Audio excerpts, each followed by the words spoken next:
خداوند کے پاک کلام میں یوں مرقوم ہے، تم کسی ایسی آزمائش میں نہیں پڑے جو انسان کی برداشت سے باہر ہو، اور خدا سچا ہے، وہ تم کو تمہاری طاقت سے زیادہ آزمائش میں نہ پڑنے دے گا، بلکہ آزمائش کے ساتھ نکلنے کی راہ بھی پیدا کرے گا تاکہ تم برداشت کر سکو۔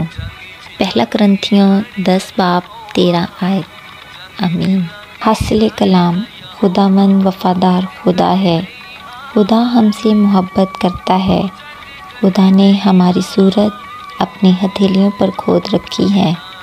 اگر مشکل وقت آتا ہے تو یہ ہمیں خدا کی طرف رجوع کرواتا ہے، کیونکہ خدا چاہتا ہے کہ ہم توبہ کریں اور ہمیشہ کی زندگی پائیں۔ آمین۔ خداوند ہمیں اس پاک کلام کے وسیلے برکت دے۔